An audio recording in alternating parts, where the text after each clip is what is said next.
अब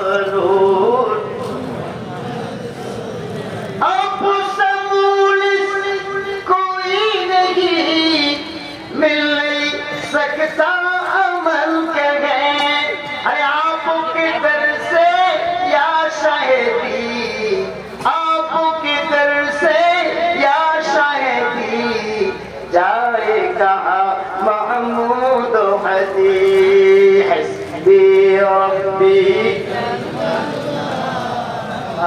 في قلبي अरुए मुनव्वर जब देखे जाने हसी कुर्बान करे हस्बी रब्बी मा फी क़ल्बी गैरुल्लाह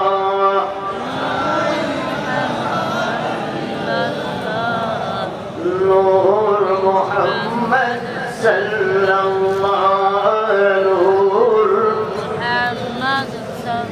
कब्र से हम सब साथ उठे अपने नबी के साथ चले अरे दस्त नबी से जाम पिए मस्त मगन हो कर पड़े हस्बी रब्बी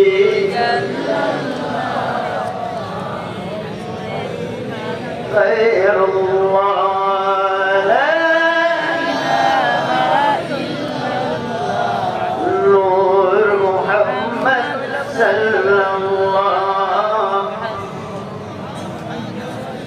हम तुम्हें उससे अज़मत हो रिज़्क़ में उससे बरकत हो कब्र में नाज़िल रहमत हो कब्र में नाज़िल रहमत हो हश्र में उससे फरहत हो हस्बी रब्बी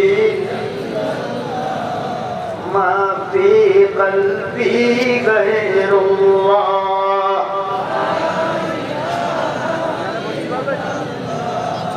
नूर मोहम्मद सल्लल्लाहु नूर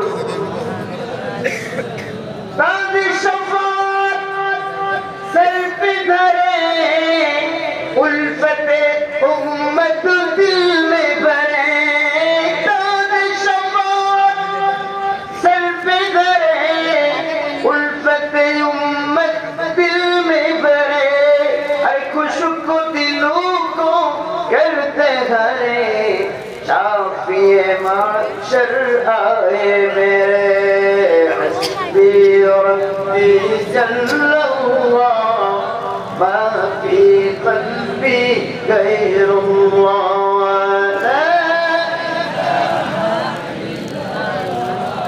नूर मोहम्मद सल्लल्लाहु नूर बलगल उला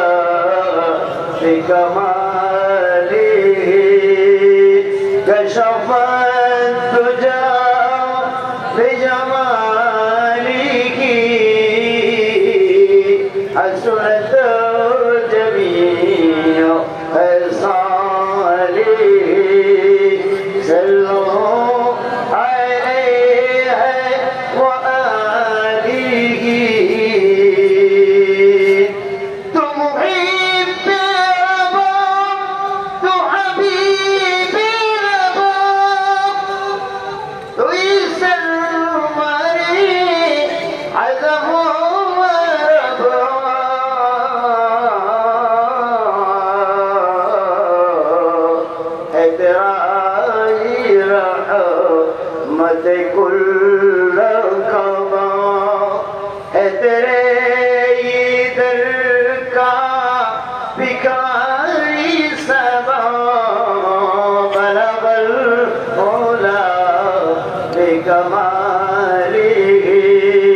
कशफत तुजा भी हसरत जमीओ खसालिही सल्लो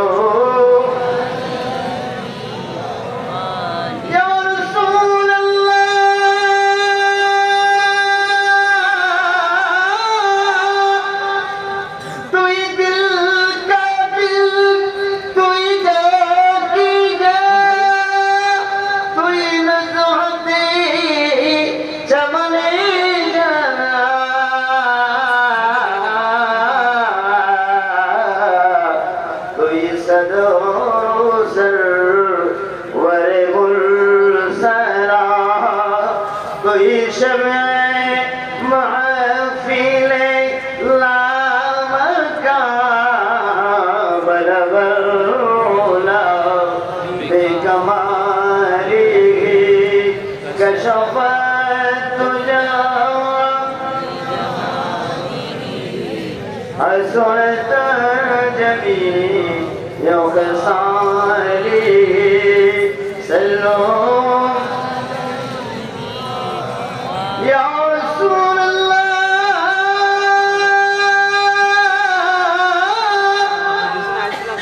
कृपया क्या तेरी हुस्न का यही बस कलम है मेरे लिखा तो जहां में या शहीदों सरा तेरा मिसल कोई भी ना हो सका बलवला बेकमाली कशफत तुझा हसरत जमी योगसाली सल्लो मेरे रहनुमा मेरे हक़नुमा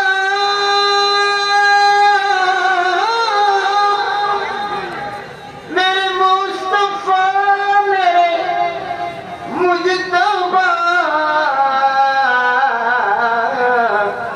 ए महमूद की यही इल्तिजा ए गुलाम की यही इल्तिजा हो कबूल तोहफा सलाम का बलवला बेकमाली कशफत तुझा भी जमाली हसरत जमी योगसाली सल्लो सल्ले अला रसूलिना सल्ले अला मुहम्मदिन सल्ले अला शफीइना सल्ले अला मुहम्मदिन काशो दिल नसीब हो बारगाहे हबीब हो सुभान अल्लाह बोले काशो दिल नसीब हो बारगाहे हबीब हो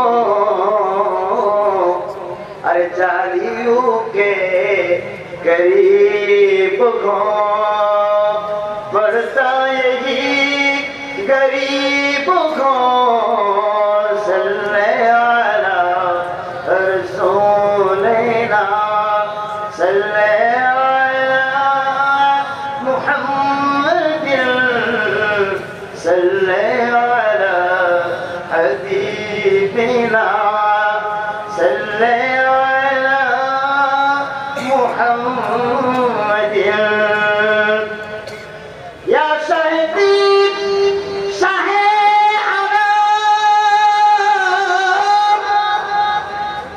नबियों के सरवरे इमाम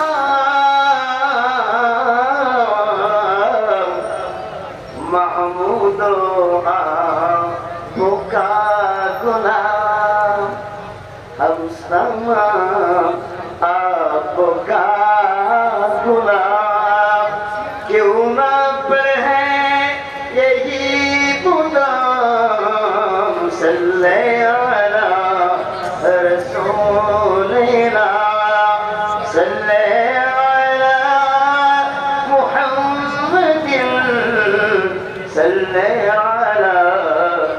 شفيعنا صل على محمد.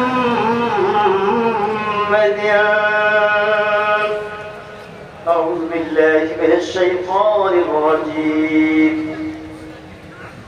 بسم الله الرحمن الرحيم. وقضى ربك ألا تعبدوا إلا إياه وبالوالدين إحسانا.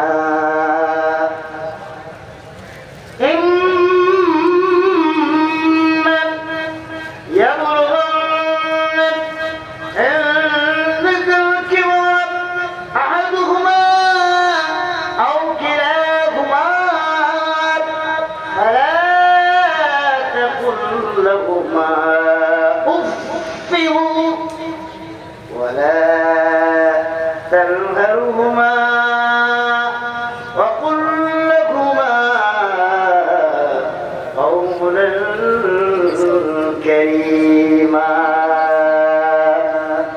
واخفض لهما جناح الذل من الرحمة وقل رب ارحمهما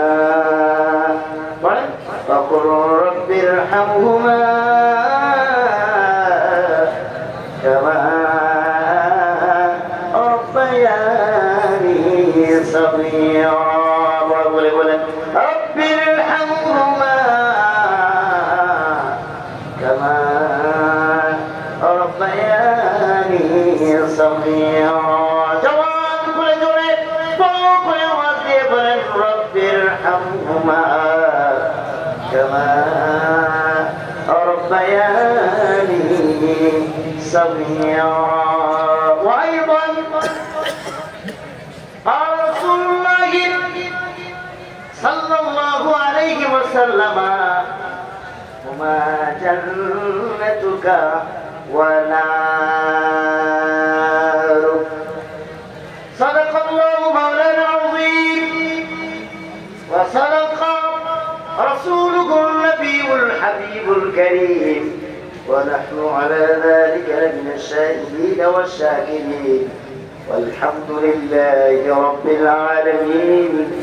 ربي صل وسلم عليك. معزز محترم واجب الاحترام سيدنا مرشدنا جانشين غوث الأعظم الدهلوي وجانشين غوث الأعظم كلبي وأولاد غوث الأعظم كلبي.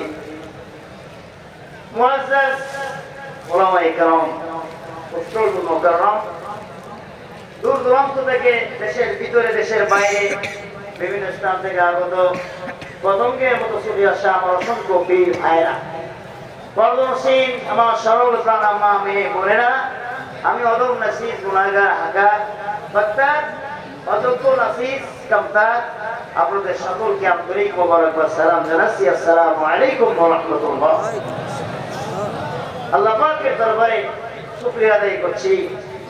অপরন্ত অবারিতভাবে বরকত সেই দরবার আকদাসের মধ্যে এখনই বর্ষিত হচ্ছে।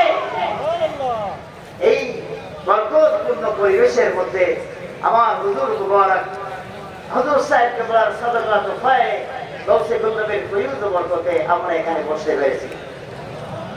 আল্লাহ তাআলা কবুল করেছেন আজকে এই মুহূর্তে এই সময়ে খানকায়ে খাইরিয়া জিকিয়া এই রহমতপূর্ণ পরিবেশের মধ্যে আল্লাহ আমাদেরকে আসার এবং বসার তৌফিক দিলেন। এজন্য উচ্চস্বরে জবান করে বলেন আলহামদুলিল্লাহ। আর একটু হাত ধরে বলেন আলহামদুলিল্লাহ। আর একটু জোরে বলেন আলহামদুলিল্লাহ। আলহামদুলিল্লাহ। শুকরিয়া কার? বসালেন কে? শুকরিয়া আল্লাহ। বসালেন কে? বেশি নবী আখিরুল জামান রাহমাতুল লিল আলামিন সাদাকা তোফায়ে আমার গোসলাত কুল্লবীর মেহনতের নাম। এখানে আমার মতো নাদান নাসিস আপনাদের সামনে আমার হুজুর সাহেব কেবলা হুজুর মুবারক হুকুম করে দাঁড় করে দিয়েছেন। এটা ভয় বিহ্বল যাবে, এখানে যোগ্যতা সম্পন্ন দাবি করলে সে অযোগ্য হয়, আর যার কোন যোগ্যতা নাই তাকে মুহূর্তের মধ্যে যোগ্যতা বানিয়ে দেয়। আমি অদম দাঁড়িয়েছি শুধু সময়টা পাস করার জন্য, কোনো বক্তৃতা আমাদের জন্য না। নিজের কর্তৃত্ব, কৃতিত্ব, যোগ্যতা, পাণ্ডিত্য তো নেই, কোনো কিছু দিয়ে আপনাদেরকে এই সময় আপনাদেরকে বিরক্ত করার কোনো দুঃসাহস আমার নেই। শুধু হযরত সাহেব কেবলা রাসূল আযম নবীর আওলাদ বর্গ এই মাহফিলকে রওনা করে আসার আগ পর্যন্ত আপনাদের খেদমতে আমি অদম দাঁড়িয়েছি। আপনারা আমি অদমের বেয়াদবিকে মাফ করবেন এবং সাবজেক্ট সিলেক্ট বুঝতেই পেরেছেন। আয়াতে কোরআনিয়া পাঠ করেছি। এই আয়াতে কোরআনিয়ায় সূরা ইসরা বনী ইসরাঈলের আয়াতে শরীফের মধ্যে আল্লাহ মা এবং বাপের ব্যাপারে বলেছেন। আরো জোরে বলে না। হাদিসের নবী থেকে ছোট্ট এক টুকরা তেলাওয়াত করেছি। এই দুইটার মাথাতে আমি অদম কিছু কথা বলার দুঃসাহস আপনাদের সামনে পেশ করছি। আল্লাহ রাব্বুল আলামিন যেন আপনাদের দোয়ার বরকতে রাসূলুল্লাহ সাল্লাল্লাহু আলাইহি ওয়াসাল্লাম কবুল ও মঞ্জুর করেন বলেন আমিন। আমরা যারা এখানে এসেছি প্রত্যেকের পিতা এবং মাতার মাধ্যমে, কথা ঠিক না বলেন? পৃথিবীর মধ্যে পিতা এবং মাতার মাধ্যমে সবাই এসেছেন। এক্সেপশনাল শুধুমাত্র আল্লাহ রাব্বুল আলামিন হযরত আদম আলাইহিস সালামকে এবং মা হাওয়াকে ওনার বাম পাশের হাজরের হাত থেকে বানিয়েছেন। ঈসা রূহুল্লাহ আলাইহিস সালাতু ওয়াস সালামকে আল্লাহ রাব্বুল আলামিন বিনা পিতায় দুনিয়ার মধ্যে আনিয়েছেন। উচ্চস্বরে বলেন। এবং পৃথিবীর तमाम মানুষ, মানবতা, সমস্ত মানুষকে আল্লাহ তাআলা পিতা এবং মাতার মাধ্যমে পাঠিয়েছেন। ঠিক কি বলেন সুবহানাল্লাহ। সেই পিতা এবং মাতার ব্যাপারে কোরআনে কারীমে ফুরকানে হামিদের মধ্যে বহু আয়াতে কারিমা এসেছে। সাথে সাথে হাদিসে নববীতে আহাদিসে মুবারাকায় সিহাসাত্তার বাইরে আর যত হাদিস নববীর কিতাব রয়েছে প্রত্যেক কিতাবের মধ্যে চ্যাপ্টার উল্লেখ করে, পাপ ফসল উল্লেখ করে অসংখ্য হাদিসে মুবারাকায় আল্লাহ রাব্বুল আলামিন পিতা মাতার ব্যাপারে মানবতাকে ওয়াজ করেছেন। যাদের অক্লান্ত পরিশ্রমে, যাদের কষ্ট ত্যাগের বিনিময়ে একজন আরেকজনের প্রতি এমন ত্যাগ স্বীকার করেছেন, ত্যাগের বিনিময়ে, তিতিক্ষার বিনিময়ে, কষ্টের বিনিময়ে, বহু কষ্ট, জীবন ঝুঁকি, কষ্ট, জীবনের যাতনা নিয়ে যারা তোমাদেরকে দুনিয়ার আলোর মুখ দেখিয়েছেন তাদের ব্যাপারে তোমার সংযত হওয়ার জন্য আমি আল্লাহ রাব্বুল আলামিন প্রসিকিউশন অর্ডার দিচ্ছি, আইন করে দিচ্ছি কোরআনে কারীমের মধ্যে। ওয়া ক্বাদা রাব্বুকা আল্লা তা'বুদু ইল্লা ইয়্যা। আল্লাহ জাল্লা শানুহু বলেন ওয়া ক্বাদা রাব্বুকা, তোমার রব তোমাকে আদেশ করেছেন, তোমার রব তোমাকে নির্দেশ করেছেন, তোমার রব তোমাকে আইন কানুনের মাধ্যমে বলিষ্ঠভাবে তোমাকে বলে দিয়েছেন কি আল্লাহ তা'বুদু ইল্লা ইয়্যা, তাকে ছাড়া কারো ইবাদত করবে না, কারো ছাড়া কারো উপাসনা করবে না, তাকে ছাড়া কারো সামনে তোমার ছায়া মাথা নত করবে না, ঝুঁকাবে না ইবাদতের জন্য। সুবহানাল্লাহ বলেন। ইল্লা ইয়্যা, একমাত্র আল্লাহ রাব্বুল আলামিনের জন্য। আল্লাহ তা'বুদু ইল্লা ইয়্যা, সাথে সাথে আল্লাহ রাব্বুল আলামিন বলেন ওয়াবিল ওয়ালিদাইনি ইহসানা, এবং তোমাদের পিতামাতার প্রতি ইহসান করবে, করুণা করবে, সংযতভাবে কথা বলবে, আদব শিষ্টাচারিতার সর্বোচ্চ মাকাম প্রদর্শন করবে। সুবহানাল্লাহ বলেন। আল্লাহ রাব্বুল আলামিন বলেন ইবাদত করবে আমার, আর ইহসান, দয়া, বিনয়, শিষ্টাচারিতা, ভদ্রতা, নম্রতা, শালীনতা বজায় করে কথা বলবে তোমার পিতা মাতা। অর্ডার কার? জনগণ অর্ডার কার?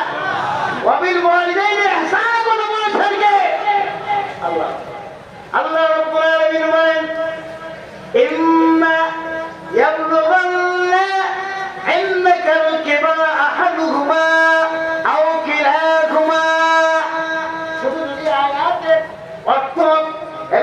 সংশ্লিষ্ট তাফসীরাত আপনাদের সামনে বিভিন্ন তাফসীরের কিতাব থেকে বর্ণনা করতে যাই, অনেক সময় লাগে। আমি আগেই বলেছি, আমার হযরত কেবলা মাদ্দাজিল্লাহ আলী এবং আমার হুজুর মুবারক আলী খানা এই মজলিসে আসার আগে আগে আমি মোহাম্মদ মিজানুর রহমানের আলোচনায় শেষ।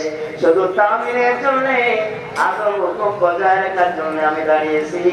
সাবজেক্ট মোতাবেক আল্লাহ রাব্বুল আলামিন বলেন, যদি আবলুগান ইনদাকাল কিবারা আহাদুহুমা আও কিলাহুমা, তোমাদের পিতা মাতার একজন অথবা দুইজন, তাদের যে কোনো একজন অথবা দুইজন যদি পার্থক্যে উপনীত হয়, বৃদ্ধ এবং বৃদ্ধ অবস্থায় উপনীত হয়ে যায়, বয়োবৃদ্ধ হয়ে যায়, অক্ষমতা শারীরিকভাবে যদি হয়ে যায়, আল্লাহ রাব্বুল আলামিন বলেন, ইম্মা ইয়াবলুগান্না ইনদাকাল কিবারা আহাদুহুমা আও কিলাহুমা ফালা তাকুল লাহুমা উফিন।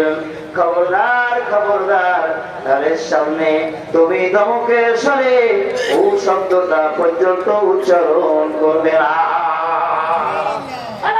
তাকুল লাহুমা উফিন ওয়ালা উফিন ওয়ালা তানহারহুমা।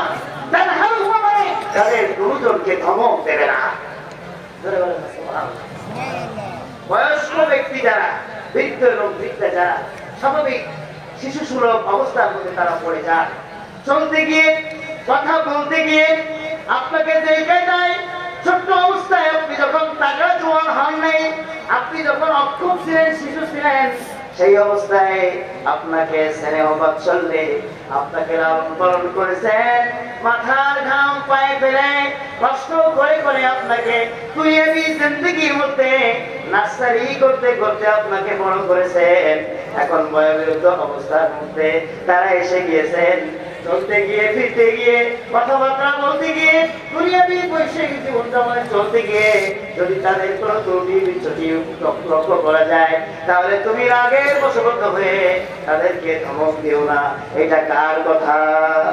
আরো বলেন কার কথা? আমি আগেই বলেছি, বাইরে মাঠে ময়দানে বিভিন্ন জায়গায় বক্তব্য রাখা আর খানকায় খাইরি আদি দেয়া, এই বরকতপূর্ণ জায়গায় বক্তব্য রাখা এক নয়। যতই ক্ষমতাবান, যতই পাণ্ডিত্যপূর্ণ ব্যক্তিত্ব হোক না কেন, এখানে আজকাল গুরুম হয়ে যায়, কারণ এখানে ওয়াইজিং বানানো হয়। জোরে বলেন সুবহানাল্লাহ। আমার হুজুরে গৌসুল আজম খুরনবী রহমাতুল্লাহ আলাইহি, ওনার আদি নিবাস হলো চাপড়া। কোথায়?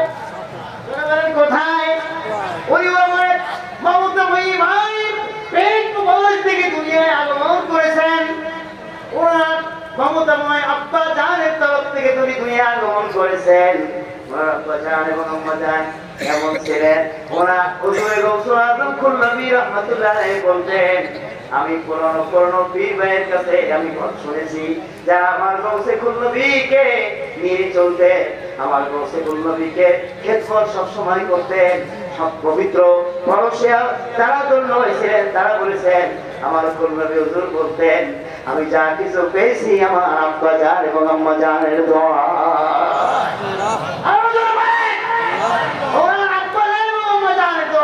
পৃথিবীতে এমন কোন সন্তান নেই পিতা মাতার দোয়া তার উপরে নেই, কিন্তু কিছু কিছু দোয়া এমন দোয়া পিতা মাতা সন্তানের জন্য হয়ে যায়।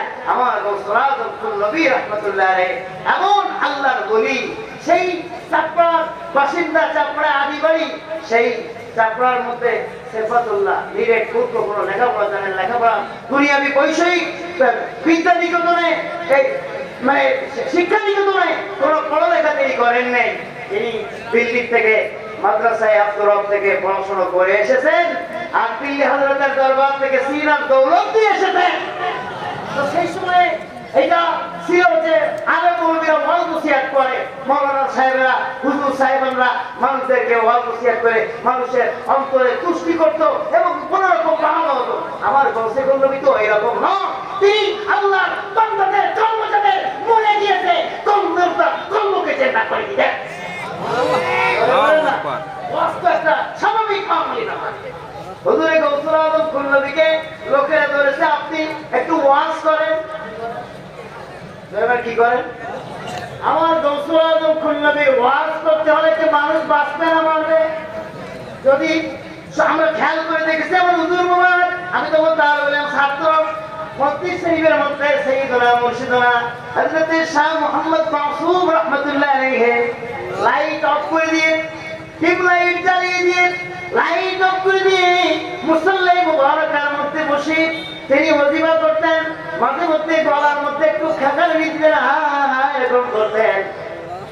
মুরগি জবাই করে দিলেন, যেমনি সটপট সটপট করতে থাকে আমার হুজুর মুবারক এমন ভাবে তাওয়াজ্জু দিতেন, ওই হুজুর বরকতে সায়রাত করতেন, মানুষগুলো কাটা কবুতরের মতো মুরগির মতো সটপট করতে থাকতো।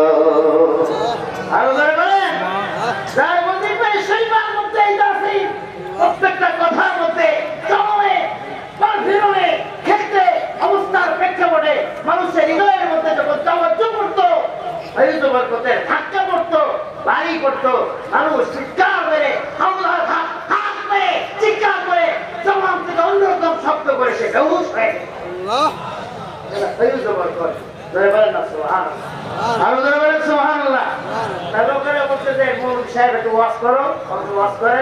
ওই টাইমে হুজুর গৌসুল আজম খুলনাবি তো ওয়াজ করবেন না, যে বড় বড় মৌলানা সাহেবরা ছিলেন কি না ছিলেন ওটা পরের ব্যাপার।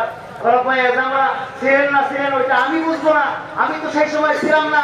যা শুনেছি মতো ব্যক্তিত্ব, যিনি কোনো লেখাপড়া করেন নাই, উনি মুখের থেকে জবান থেকে বলছেন, সেফাতুল্লাহ লোকেরা তো আমায় বিরক্ত করতেছে, তুই কিছু কর। আর ওরে বলে তো কিন্তু আশাটা তো এরকম হতো, সেফাতুল্লাহ লোকে আমার বিরক্ত করতেছে, তুই কিছু ওয়াজ কর, তুই কিছু তাফসীর কর, তুই কিছু বক্তব্য রাখ, অত বড় ব্যাখ্যা দেওয়ার দরকার নেই। বাঙালি জবানে আমাদের এলাকার ভাষার যে সংস্কৃতি, সেই সংস্কৃতি আমার গৌসুল আজম করলে বলে, সেফাতুল্লাহ ওরা তো আমার বিরক্ত করতেছে, তুই কিছু কর। একটা লোকের টাইটেল পাস করতে গেলে কত বছর লাগে? দাওরায়ে হাদিস, দাওরায়ে তাফসীর এবং ইফতার মধ্যে পড়তে গেলে কত বছর লাগে? মৌলানা সাহেবরা ভালো খবর রাখেন, কমপক্ষে 12-14 বছর, 15-16 বছর তো লাগে। কিন্তু আমার গৌসুল আজম খুলনাবি রাহমাতুল্লাহ আলাইহি জবান এবং বরকত তাসির দেখেন, সেফাতুল্লাহ পুঁথিগত কোনো বিদ্যার মধ্যে নেই, তিনি কারণ মানুষ লেখাপড়া জানেন না। গৌসুল আজম খুলনাবি হুকুম করেছেন 12-13 বছর লেখাপড়া শিখে যেমন পাণ্ডিত্য এবং দক্ষতা এবং যোগ্যতা অর্জন করে না, ঠিক আছে আমাদের মধ্যে সেবা করো। সেফাতুল্লাহ দাঁড়িয়ে গেলেন, সেফাতুল্লাহ দাঁড়িয়ে গেলেন, শুরু করলেন ওয়াজ নসিহত, তারিক শরিয়ত, তরিকত, হাকিকত, মারিফত, চারটা সুবহানাল্লাহ। আজকে যেমন আমার আলোচনার বিষয় হলো পিতামাতার খেদমত। কি খেদমত? এটা বড় বড় কি খেদমত? সেফাতুল্লাহ হুজুরে গৌসি খুলনাবি বললেন, সেফাতুল্লাহ তুই কিছু কর। আর আমার গৌসুল আজম খুলনাবি রাহমাতুল্লাহ আলাইহি জবানে মুবারাকার এমন তাসির পাওয়ার চোটে সেফাতুল্লাহ সবথেকে চারটা হলো কয়টা? শরিয়ত, বলেন শরিয়ত, তরিকত, হাকিকত, মারিফত ইত্যাদি দিয়ে শুরু করলেন। আমার গৌসুল আজম খুলনাবি চুম মেরে বসে গেলেন। ঘন্টাকে ঘন্টা বক্তব্য হয়ে গেলাম, মানুষ মানুষ কাটা কবুতরের মতো জজবায় ফয়ুজ বরকতে ছটপট ছটপট করতে লাগলো। পুঁটি মাছ পানির থেকে তুললে যেমন লাফালাফি করে, ইলিশ মাছ পানির থেকে তুললে যেমন লাফালাফি করে, মানুষের অবস্থা কেমন হলো? সেফাতুল্লাহকে অর্ডার দিলেন আমার গৌসি খুলনাবি 12-13 বছর মাদ্রাসায় পড়ে যে যোগ্যতা অর্জন করে মানুষ কথা বলতে পারে না, আমার গৌসুল আজম খুলনাবি ওই হুজুর বরকতের জবাব থেকে অর্ডারের সাথে সাথে মূর্খ মানুষ আলেম হয়ে গেল। আমার সাথে সাথে বলেন, এই সব মিরাস মুস্তাফা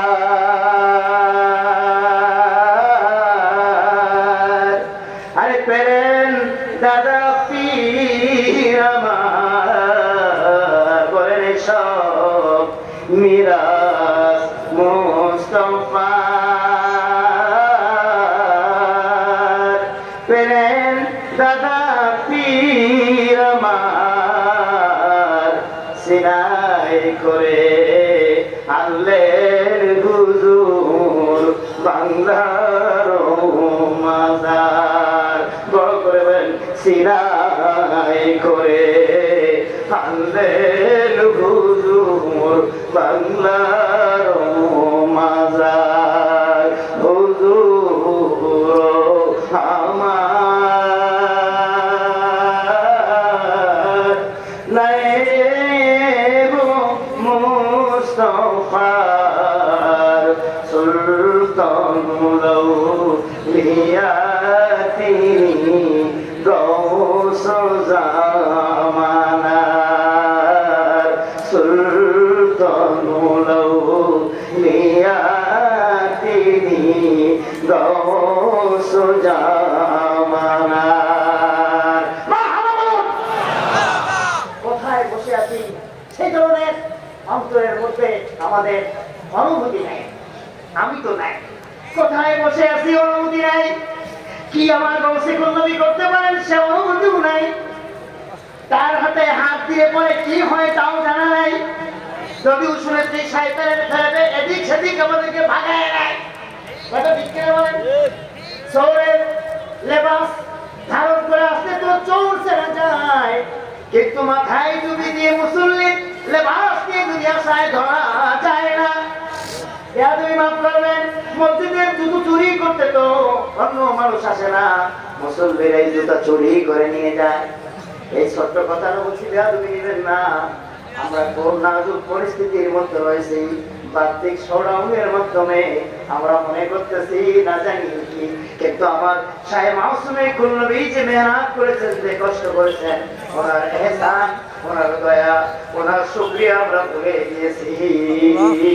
এই বাগানকে সাজিয়েছেন মেহনত করে করে আমার গৌসুল আজম নবী তাম দুনিয়ার মধ্যে Bharat, Bangladesh, Bihar, Afghanistan, Baluchistan, Uzbekistan, Kazakhstan, Russia, Samarkand, Bukhara, Saudi Arab, আজম আরব, বাংলাদেশের সব জায়গায় আমার গৌসুল আজম নবী তখন তো যানবাহনের অবস্থা ভালো ছিল না, বোটে চড়ে, নৌকায় চড়ে, পালকিতে, ঘোড়ার গাড়িতে, পায়ে হেঁটে, গরুর গাড়িতে কষ্ট করে করে মানুষের ডোর টু ডোর বাড়ি বাড়ি গিয়ে মানুষদের সামনে আল্লাহর নাম শিক্ষা দিয়ে তাদের কলবের মধ্যে রাসূল কারীমের মুহাব্বত পয়দা করে দিয়েছেন। একটি মানুষের বড় যোগ্যতা, কোন মানুষের দ্বারা যদি আল্লাহর বান্দার দিলের মধ্যে নবী প্রেম পয়দা হয়ে যায় 100% যোগ্যতা। ও মুসলমানেরা, ও আমার ভাইরা, আপনাদের ক্ষেত্রে একবিংশ শতাব্দীতে অভিযোগ করে আমি কি বলবো? ইউটিউবের যুগ, ফেসবুকের যুগ, ইন্টারনেটের যুগ, তারা সরাসরি মানুষের অন্তরের মধ্যে ছবি প্রেমগুলোকে ভাটা দিয়ে দিয়ে তাদেরকে বিভিন্ন দিকে প্রবাহিত করে দেওয়া চলতেছে। আমার সাহেবকেওয়ালা কালকেও এই খানকা শরীফের মধ্যে বলেছেন মানুষের অন্তরের মধ্যে বিভিন্ন রকমের বিভেদ সৃষ্টি করে দিচ্ছে। এদিক থেকে দুই ভাইদেরকে সতর্ক করে বলে দিয়েছে গৌসে নবীর ফায়জানের দিকে, দরবারের দিকে, শায়ে মাসুমে নবীর দিকে ঝুঁকে থাকো, আল্লাহ দুনিয়ার মধ্যে তোমাদের কামিয়াব করবে, আখিরাতেও কামিয়াব করবে। শোনো নিয়ে তাফসীরুল কোরআনের নামে বিভিন্ন জায়গায় হাই ডেকোরেশন দিয়ে লাইটিং মাইটিং ডেকোরেশন, বিভিন্ন শোরুম, গাড়ির বহর, চাকচিক্যপূর্ণ ব্যক্তিত্ব হাজির করে তার থেকে এসে পদপুত্রের কথা শুনতেছে, পদপুর কথা শুনতেছে, রাসূল কারীমের সম্মানে ইহানাতমূলক কথা বলে বলে গোটা মজলিস থেকে খারাপ করে দিয়েছে। কিয়ামতের ময়দানে এগুলো আল্লাহ রাব্বুল আলামিন নিকৃষ্ট থেকে নিকৃষ্ট স্থানের মধ্যে এদের আশ্রয় করে দেবে। আল্লাহ এদের থেকে আমাদের হেফাজত করো, আমিন বলুন। আমিন। তুই হাত কিছু করে বলুন আমিন। আল্লাহ কবুল করেন, বলেন আমিন। কি মেহনত করেছেন আমার শায়েখুল নবী। আজকে আমার হযরত সাহেব কেবলাকে আমরা এখানে দেখতেছি, এটা আমার হুজুর মুবারকের খাস তাওয়াজ্জু, ফয়ুজ, বরকত, মেহনত, দিল্লি হযরতের কদমের সাথে আমাদের মতো 50 যুবককে জুড়ে দিয়েছেন, যাতে করে ওনার চারে আনোয়ারের দিকে, ওনার কদমের দিকে আমরা সবর্ত হয়ে থাকতে পারি। আমার কথা কি বলবো, আপনার কথা কি বলবো, আমি তো নাজির নাদান অযোগ্য, আমি দেখতেও যেমন আমার ভিতরেও তেমন, কিন্তু এই গুণাগার গাড়ির খানকায় খাইরিয়া দিয়া পবিত্র দুরুর মধ্যে 24 ঘন্টা চলে ওনাদের কদমের মধ্যে চলেছি। এই মোহাম্মদ মিজানুর রহমানের জন্য বড় খুশি। এই মাটির মধ্যে যদি শেষ নিঃশ্বাস ত্যাগ করতে পারি, আল্লাহ কবুল যদি করে, আপনারা দূরদরাজ থেকে এখানে এসেছেন কোন পতঙ্গের মতো কোন লাইটের দিকে তাকিয়ে আপনারা এসেছেন? এখানে কি কাচ্চি বিরানি খেতে এসেছেন? এখানে কি বাহাবা দিতে এসেছেন? এখানে কি হাই পাওয়ারের হোটেলের মধ্যে থাকতে এসেছেন? তা খানকায় খাইয়ে এই সুন্দর পরিবেশের মধ্যে ধুলোর মধ্যে বসে আপনারা এদিকে তাকিয়ে রয়েছেন। আমার হুজুর সাহেব কেবলা তখন বলতে খাইরুল বায়ান পড়বেন, রাসূল কারীমের প্রশংসা কথা এমন জবান থেকে বের করবেন, অন্তরের মধ্যে মুহাব্বতে মুস্তাফা তৈরি হবে। মানুষ পুকুরের মধ্যে টুপ করে গোসল করে, আর আমরা আমার কৌশিকুল্লাহের ফয়ুজ বরকতের মধ্যে টুপ করতে। মানুষ যদি পানির মধ্যে ডুব দেয়, তার উপরে পানি, নিচে পানি, ডানে পানি, বামে পানি, চুটকেরা বলে পরিপূর্ণ পানির মধ্যে ডুবে যায়। আর আমরা এই খানকায় খাইরিয়া দিদিয়ার চৌহদ্দির মধ্যে যখন প্রবেশ করেছি, আমার সরাসরি ফয়ুজ বরকত মধ্যে আমরা শামিল হয়েছি। আজকে মাগরিবের নামাজের পরে আমার গৌসুল আজম খুলনবী রহমতুল্লাহ বরকতপূর্ণ মসজিদে আমার হযরত সাহেব কেওলা খাতমে খাতেগান শরীফের পরে মুনাজাত করেছে, বক্তব্য দিলেন। লম্বা করে বলতে পারবো না, তবে দুইটা কথা বলতেছি। আমার হযরত সাহেব কেওলা জবানে বলেছেন, আমারই তো ফয়ুজ বরকতের মধ্যে আমরা সবাই শামিল। আর মনে করতেছেন মাজারে পাকে ওনারা শাহিদ, ওনাদের দেহ মোবারক जिसमें আতহার কে মাটির মধ্যে সাবদ্ধ করা হয়েছে, এখানে রুহু মোবারক ওনার জিসমে মোবারক থেকে জুদা। তার মানে এটাকে ভালো বাংলায় বলে মরে গেলেন, মৃত্যু হয়ে গেল, এটা তা নয়। সাধারণ মানুষের ব্যাপার, অন্য মানুষের ব্যাপার, এটার বিষয় না। শুধু একটাই বিষয় হলো আল্লাহর ওলিরা ইন্তেকালের পরে মাজারে পাকের মধ্যে তারা আরাম ফরমান, তাদের ফয়ুজ বরকত तमाम দুনিয়ায় বিস্তারিত।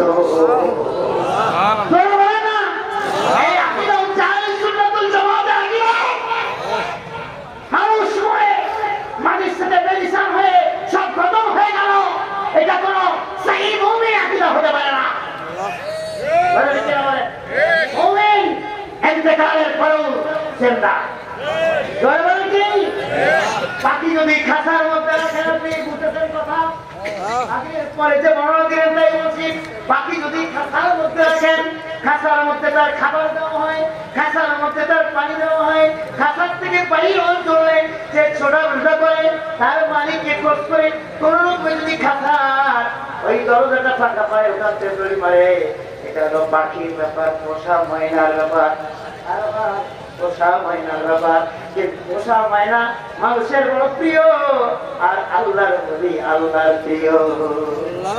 জোরে বলে না, দরিয়া পাবির মধ্যে অন্তরে ইন্তেকাল করে মাজারে পাকের মধ্যে তারা রাখা হয়। তার দরবারের মধ্যে কুর্নিশ করে বিরাট অম্রতায় কমপ্লিটলি সারেন্ডার করে, আত্মসমর্পণ করে, নিজেকে সঁপে দিয়ে আল্লাহর ওলির দরবারে ময়দানে মুসলমান হওয়ার জন্য যারা হাজির হয়ে যায়, আল্লাহর ওলির দরবারে ইনদা যিকরিস সালিহিনা তানাজ্জালুর রাহমা, ইনদা যিকরিস সালিহিনা তানাজ্জালুর রাহমা। আল্লাহর ওলিদের যখন আলোচনা হয়, তাজকিরা হয়, সেখানে আল্লাহর রহমত নাযিল হতেই থাকে। জোরে বলে না, যেমন এক জগ পানি যদি এরকম একবারে উল্টে দেয় এভাবে পড়বে, আর আস্তে আস্তে যদি কাজ করি পানি যতক্ষণ থাকবে পড়বে না। বলেন, একবারে নাযিল হওয়া আর বারবার নাযিল হওয়া, থেমে থেমে নাযিল হওয়া। আল্লাহর ওলির দরবারে তানাজ্জালুর রাহমা, আল্লাহ পাকের রহমত বর্ষণ হয়েছে, হচ্ছে, তা কিয়ামত পর্যন্ত হতেই থাকবে। এজন্য আমার করাচি হুজুর শের লিখেছেন, কি কত সুন্দর কথা লিখেছেন, মুম্বাই ফেজ হ্যায় আপনি তেরা মিনার। বলেন মাম্বা মানে আমাদের দেশে বলে ঘোগা। এই যারা ঘের করি আমরা, এক ঘেরের পাশে আর এক ঘেরের পাশে কি থাকে ওটা? আয়ের মধ্যে পাশে থেকে ঘোগা হয়। ঘোগা মানে ওই ঘের থেকে পানি ঘোগলেই একেবারে এরকম ভাবে আসে ঘোগা। এই ঘোগা যদি মারা না যায় তাহলে ঘেরের ওই পাশে পানি যেমন আসে, ওই বেচারা মাছ হইতে মাছও আসে। ঘোগা বন্ধ করা যায় না, কথা বুঝতে আপনারা? আমি মসজিদ চাচা নজির আহমদ সাহেব মসজিদে খুলনবী, আমি ওনার বলছি চাচা আমার করাচিতে লিখছেন মুম্বাইয়ে ফায়দ হয় আপনি তেরা মাজার। এই মাম্বা মানে কি? বলছে বাংলা বুঝবা? বলে হ্যাঁ, আমাকে আদর করতেন। বলে তার মানে হলো ঘোড়া, মানে যা বন্ধ করা যায় না। আমার গৌসুল আজম খুলনবীর মাজারে পাক এমন বরকতের জায়গা কিয়ামত পর্যন্ত বন্ধ হবে না। একটু আসতে বললেন কেন? সুবহানাল্লাহ, আসতে বললেন কেন? সুবহানাল্লাহ। মুম্বাইয়ে ফায়দ হয় আপনি তেরা মাজার, আপনার মাজারে পাক হলো ফায়দ বরকতের ঘোড়া। যেদিন থেকে শুরু হয়েছে কিয়ামত পর্যন্ত এই দরবারে তুমি একদম আজ কার এই দরবারে যার খোঁজ নসিব কোন কায়দায় কোন ক্রমে এই দরবারে যারা আসবে তারা ফায়দ বরকতের মধ্যে ডুব দেবে। কিন্তু শ্রদ্ধা, আমি আগেই বলেছি আমি ছোট মানুষ, ছোট মানুষের মুখে বড় কথা জানি, মানুষকে কি করে বলতে হয় তা জানি, কিন্তু তা বলা যাবে না, এটা বেয়াদবি হবে। বলো না জুতো চুরি করে খারা মুসল্লি বেশে, আমাদেরও সেই একই অবস্থা। মানে কি মাথায় টুপি, এরা হুজুর, বড় নেম প্লেট, বড় সাইনবোর্ড, সে হুজুর আর হুজুর চিনতে পারছে না। তার কষ্ট ত্যাগের বিনিময়ে আমরা দিল্লির হযরত কেবলাকে পেয়েছি। এই রওনা তিনি করেছেন খানকায় খাইয়ে আজিজিয়াকে পরিপূর্ণ করতে এই হাতের মধ্যে প্রাচীরের মধ্যে আমাদেরকে শামিল করেছেন। আর আমরা তার দয়া ভুলে গিয়েছি। জোরে বলেন, আমরা তার কি ভুলে গেছি? তার ইহসানকে ভুলে গেছি। আল্লাহ রাব্বুল আলামিন আমাদের সকলকে এই দরবারের মধ্যে সাহাবায়ে কদম থাকার তৌফিক দান করেন, বলেন আমিন। বড়ি করাচিতে লিখেছেন তার শেরের মধ্যে, বড়ি খুশনুমা